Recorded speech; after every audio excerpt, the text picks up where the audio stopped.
ನಮಸ್ಕಾರ ಸ್ನೇಹಿತರೆ, ಎಲ್ಲರಿಗೂ ಇನ್ಫಾರ್ಮೇಷನ್ ಯೂಟ್ಯೂಬ್ ಚಾನಲ್ಗೆ ನಿಮಗೆಲ್ಲ ಆತ್ಮೀಯವಾದ ಸ್ವಾಗತ. ಸ್ನೇಹಿತರೆ ನೋಡಿ, ಯಾವುದೇ ಎಕ್ಸಾಮ್ ಕೂಡ ಇಲ್ಲ, ಯಾವುದೇ ಇಂಟರ್ವ್ಯೂ ಕೂಡ ಇರಲ್ಲ ಸ್ನೇಹಿತರೆ. ಕೇವಲ ನಿಮ್ಮ ದ್ವಿತೀಯ PUC ಅಂಕಗಳ ಆಧಾರದ ಮೇಲೆ ರಾಯಚೂರು ಜಿಲ್ಲಾ ಪಂಚಾಯತಿಯಲ್ಲಿ ಖಾಲಿರ್ತಕ್ಕಂಥ ಹುದ್ದೆಗಳಿಗೆ ನೇಮಕಾತಿ ನೀಡುತ್ತಿದೆ. ಆಸಕ್ತಿ ಉಳ್ಳಂತರು ಆನ್ಲೈನಲ್ಲಿ ಅರ್ಜಿ ಸಲ್ಲಿಸಲಿಕ್ಕೆ ಈಗಲಿಂದಲೇ ಶುರು ಮಾಡಿ ಅಂತ ಹೇಳ್ತಾ ವಿಡಿಯೋವನ್ನು ಮುಂದುವರಿಸ್ತಿದ್ದೇನೆ. ವಿಡಿಯೋವನ್ನು ಸ್ಕಿಪ್ ಮಾಡದೆ ಎಲ್ಲ ಒಂದು ಮಾಹಿತಿಯನ್ನು ನೀಡ್ತೇನೆ. ದಯವಿಟ್ಟು ವಿಡಿಯೋವನ್ನು ಸಂಪೂರ್ಣವಾಗಿ ವೀಕ್ಷಣೆ ಮಾಡಿ ಸ್ನೇಹಿತರೆ.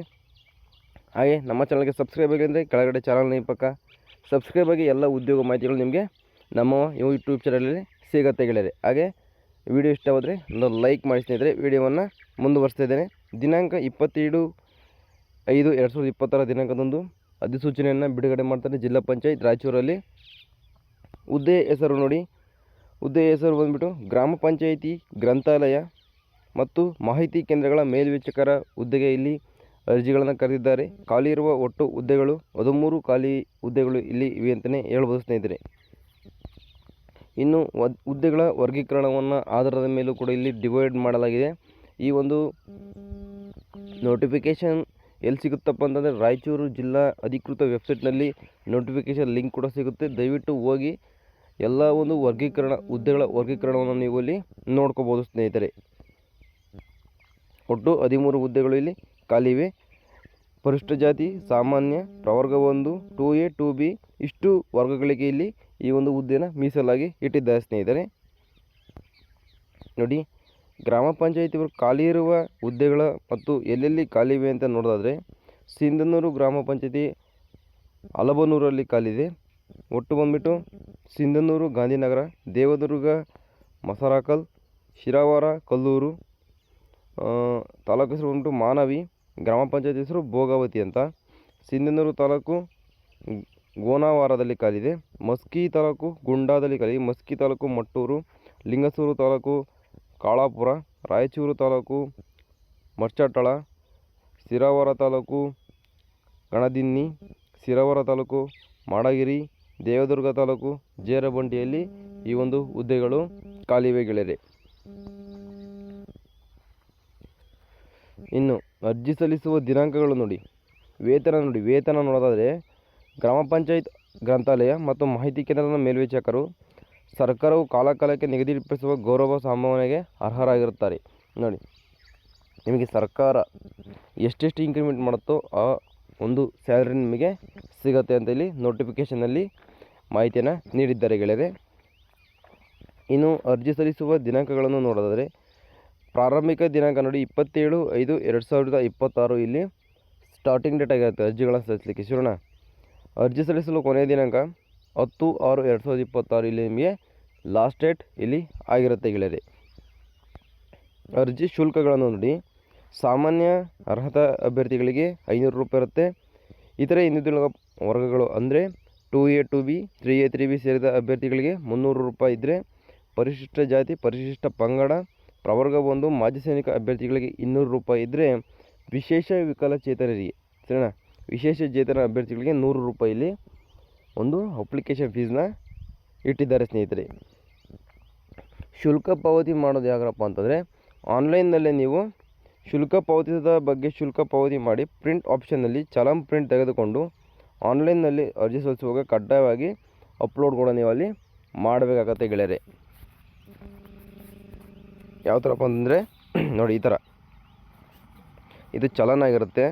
ಖಾತೆದಾರರ ಹೆಸರು, ಬ್ಯಾಂಕ್ ಹೆಸರು, ಬ್ಯಾಂಕ್ ಶಾಖೆ ಹೆಸರು, ಖಾತೆ ನಂಬರ್, IFSC ಕೂಡ ಫಿಲ್ ಮಾಡಿ ನೀವು ಅಲ್ಲಿ ಅಪ್ಡೇಟ್ ಕೂಡ ಮಾಡಬೇಕಾಗತ್ತೆ ಗೆಳೆಯರೆ.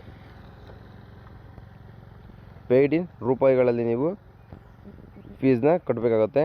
ಆನ್ಲೈನ್ ಮೂಲಕ ಅರ್ಜಿ ಸಲ್ಲಿಸುವ ವೆಬ್ಸೈಟ್ ನೋಡಿ, https://kannada.government.in/kn ಅಂತ ನೀವು ಗೂಗಲ್ ಸರ್ಚ್ ಮಾಡಿದರೆ ಅಲ್ಲಿ ಹೋಗಿ ನೀವು ಇಲ್ಲಿ ಅರ್ಜಿಗಳನ್ನು ನೀವು ಸಲ್ಲಿಸ್ಕೊಳ್ಬೋದು ಸ್ನೇಹಿತರೆ. ಸ್ಥಳೀಯ ಅಭ್ಯರ್ಥಿಗಳು ಮಾತ್ರ ಆನ್ಲೈನ್ ಮೂಲಕ ಅರ್ಜಿಗಳನ್ನು ಸಲ್ಲಿಸುವುದು ಅಂತ ಕೊಟ್ಟಿದ್ದಾರೆ. ರಾಯಚೂರು ಡಿಸ್ಟಿಕ್ನಲ್ಲಿ ಇರ್ತಕ್ಕಂಥ ಅಭ್ಯರ್ಥಿಗಳು ಮಾತ್ರ ಇಲ್ಲಿ ಆನ್ಲೈನ್ನಲ್ಲಿ ಅರ್ಜಿಗಳನ್ನು ಸಲ್ಲಿಸ್ಬೋದು. ನೋಡಿ, ಅದರ ಬಗ್ಗೆ ಮಾಹಿತಿ ಕೊಡ್ತೀನಿ. ಮೊದಲ ಹಂತದಲ್ಲಿ ಆಯಾ ಗ್ರಾಮ ಪಂಚಾಯಿತಿಯ ಸ್ಥಳೀಯ ಅಭ್ಯರ್ಥಿಗಳು ಮಾತ್ರ ಅರ್ಜಿ ಸಲ್ಲಿಸುವ ಅವಕಾಶ ಕಲ್ಪಿಸಲಾಗಿರುತ್ತದೆ.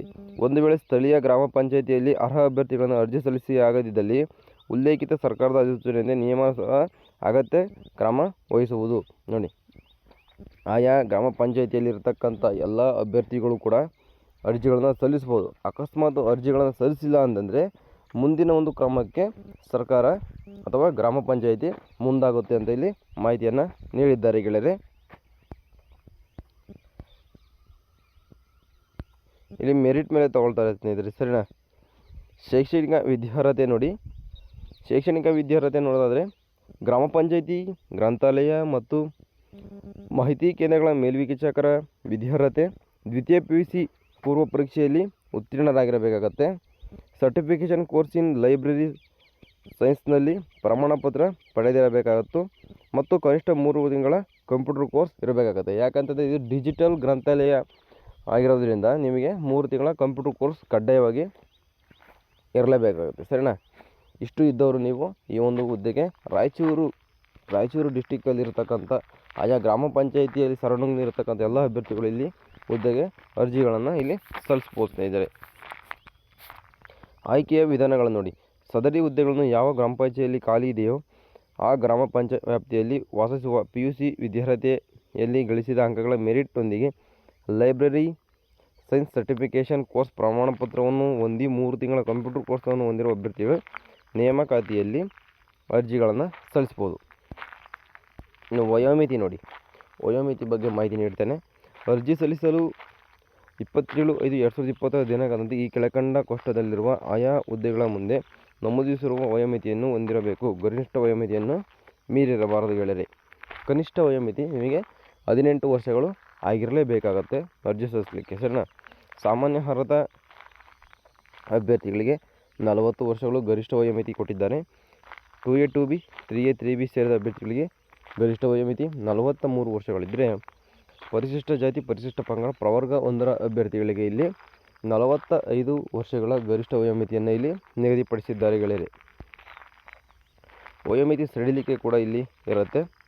ವಯೋಮಿತಿ ಸಡಿಲಿಕೆ ನೋಡಿ, ಮಾಜಿ ಸೈನಿಕನಾಗಿದ್ದಲ್ಲಿ 3 ವರ್ಷಗಳ ವಯೋಮಿತಿ ಸಡಿಲಿಕೆ ಇರುತ್ತೆ. ವಿಶೇಷಚೇತನ ಅಭ್ಯರ್ಥಿಗಳಿಗೆ 10 ವರ್ಷ, ವಿಧವೆಯಾಗಿದ್ದಲ್ಲಿ 10 ವರ್ಷಗಳ ಈ ಒಂದು ವಯೋಮಿತಿ ಸಡಿಲಿಕೆಯನ್ನು ಕೊಟ್ಟಿದ್ದಾರೆ ಸ್ನೇಹಿತರೆ. ಮಹಿಳೆಯರು ಕೂಡ ಈ ಒಂದು ಹುದ್ದೆಗೆ ನೀವು ಅರ್ಜಿಗಳನ್ನು ಕೂಡ ಇಲ್ಲಿ ಸಲ್ಲಿಸ್ಬೋದು ಸ್ನೇಹಿತರೆ. ನೋಡಿ, ಯಾರಾದರೂ ಆಸಕ್ತಿಯುಳ್ಳ ಅಭ್ಯರ್ಥಿಗಳು ರಾಯಚೂರು ಡಿಸ್ಟಿಕ್ಕಲ್ಲಿರ್ತಕ್ಕಂಥ ಅಭ್ಯರ್ಥಿಗಳು ಅರ್ಜಿ ಸಲ್ಲಿಸಬೇಕು, ಗ್ರಾಮ ಪಂಚಾಯತಿಲಿ ಕೆಲಸ ಮಾಡಬೇಕು ಅಂತ ತಿಳ್ಕೊಂಡಿರ್ತಕ್ಕಂಥ ಅಭ್ಯರ್ಥಿಗಳು ಕೂಡ ಇಲ್ಲಿ ನೀವು ಅರ್ಜಿಗಳನ್ನು ಇಲ್ಲಿ ನೀವು ಸಲ್ಲಿಸ್ಕೊಳ್ಬೋದು ಸ್ನೇಹಿತರೆ. ಇನ್ನೂ ಅರ್ಜಿ ಸಲ್ಲಿಸಲಿಕ್ಕೆ ಟೈಮ್ ಇದ್ದರೂ ಕೂಡ ಈಗಲೇ ಹೋಗಿ ಅರ್ಜಿಗಳನ್ನು ಸಲ್ಲಿಸಲಿ. ಯಾಕಪ್ಪ ಅಂತಂದರೆ ಲಾಸ್ಟಲ್ಲಿ ನೀವು ಹೋಗಿ ಅರ್ಜಿ ಸಲ್ಲಿಸ್ತೀವಿ ಅಂತಂದರೆ ಅಲ್ಲಿ ಸರ್ವರ್ ಬ್ಯುಸಿ ಬಂದರೂ ಬರ್ಬೋದು, ಅರ್ಜಿ ಸಲ್ಲಿಸಲಿಕ್ಕೆ ನಿಮಗೆ ತೊಂದರೆ ಕೂಡ ಆಗತ್ತೆ ಗೆಳೆಯರೆ. ಹಾಗಾಗಿ ಈಗಲೇ ಕೂಡ ಹೋಗಿ ನೀವು ಅರ್ಜಿಗಳನ್ನು ನೀವು ಸಲ್ಲಿಸಬೇಕಾಗತ್ತೆ ಸ್ನೇಹಿತರೆ. ಇಷ್ಟು ಈ ಒಂದು ಗ್ರಾಮ ಪಂಚಾಯತ್ ರಾಯಚೂರಲ್ಲಿ ಕರೆತಕ್ಕಂಥ ಗ್ರಂಥಾಲಯ ಮೇಲ್ವಿಚಾರಕರ ಹುದ್ದೆಗೆ ಒಂದು ಸಂಪೂರ್ಣ ಮಾಹಿತಿಯನ್ನು ತಿಳಿಸಿದ್ದೇನೆ ಸ್ನೇಹಿತರೆ. ಹಾಗೆ ಈ ವಿಡಿಯೋ ಇಷ್ಟವಾದರೆ ಲೈಕ್ ಮಾಡಿ, ನಮ್ಮ ಚಾನಲ್ಗೆ ಸಬ್ಸ್ಕ್ರೈಬ್ ಮಾಡಿದೆ, ಕೆಳಗಡೆ ಚಾನಲ್ ನೇಮ್ ಪಕ್ಕ ಸಬ್ಸ್ಕ್ರೈಬ್ ಮಾಡಿದೆ. ಹಾಗೆ ಈ ಒಂದು ವಿಡಿಯೋನ ನಿಮ್ಮ ಫ್ರೆಂಡ್ಸ್ ಮತ್ತು ಫ್ಯಾಮಿಲಿಯಲ್ಲಿ ಶೇರ್ ಮಾಡಿ, ಅವರಿಗೂ ಕೂಡ ಒಂದು ಉದ್ಯೋಗ ಸಿಗ್ತಕ್ಕಂಥ ಅವಕಾಶ ನೀವು ಕಲ್ಪಿಸ್ಕೊಡಿ ಅಂತ ಹೇಳ್ತಾ ವಿಡಿಯೋ ಮುಗಿಸ್ತಾ ಇದ್ದೀನಿ. ಸಿಗ್ತೀನಿ ಮುಂದಿನ ವಿಡಿಯೋದಲ್ಲಿ. ಬಾಯ್.